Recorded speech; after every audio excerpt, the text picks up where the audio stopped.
Hey there, my name is Nicole Janeway from Data Strategy Professionals, and today I'm going to show you what your Brightspace portal may look like and how to know when you're taking the practice exam versus the CDMP Fundamentals Exam. Now, your Brightspace portal is going to look a little bit different from mine, but one thing that I wanted to show you is how the practice questions show up here as a separate exam under My Exams. When you're looking at your Brightspace portal, you will see the CDMP Fundamentals Exam here separately from the practice exam. So it is actually really difficult to accidentally take the exam because there's a long process of an ID verification and a check of your environment using your computer's camera and then the Honorlock verification system going through that academic integrity statement. With all of those to-do items before you start the test, you don't need to worry about, stumbling into the real exam. With that being said, let's take a look at what the practice exam includes. So when I click on that module inside of the My Exams tab on the homepage, this brings me to the practice exam, which is set up as a course. So you can see here you have the course home and then content page, exams, exam results, and then Honorlock separately. We're looking at course home right now. Here's some information about the practice exam. It talks about how you get 40 randomly selected multiple choice questions.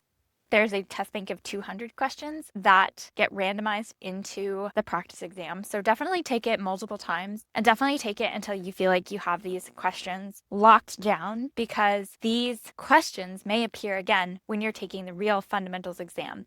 I would say on average, students tell us they see 3 to 4 practice exam questions when they're taking the real test. So again, makes sense to practice the practice exam until you are attaining a high score on it every time. Perhaps even if you're trying to optimize your score, take the practice exam until you're getting 100% every time.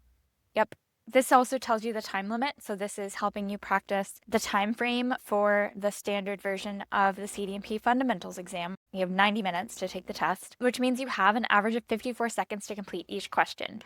Please note that if you are an English as a second language person, you get an additional 20 minutes to take the exam. So you definitely want to make sure that you buy the ESL version of the exam if that applies to you. Okay, now let's take a look at what a practice exam actually looks like. So you can see here the quiz, and once you start the quiz, then you'll get the questions in sets of 5. That's just like how you'll see it when you take the real CDMP Fundamentals exam. If you are feeling lazy, you can actually just submit the quiz by going to question 40, and then you can see all the correct answers.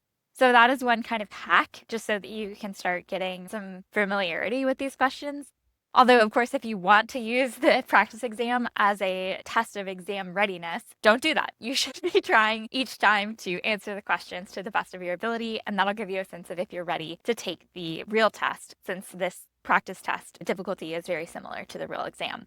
But again, like I said, definitely take this multiple times in order to hopefully get familiar with the questions and then optimize your score on the real fundamentals exam.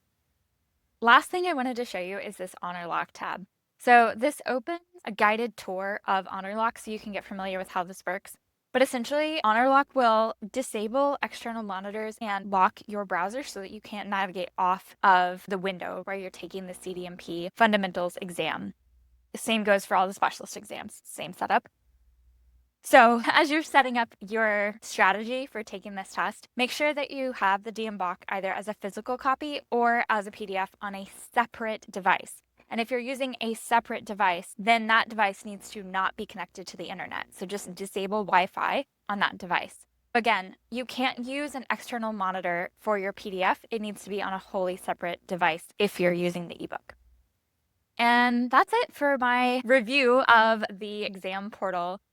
Hopefully this is helpful to you as you are getting ready for the CDMP Fundamentals exam. One last detail I want to highlight before we go. The specialist exams don't come with an associated test bank. Unfortunately, there aren't practice questions for those specialist exams. You can find some on our website, datastrategypros.com. Thanks very much for watching, and best of luck with your studies.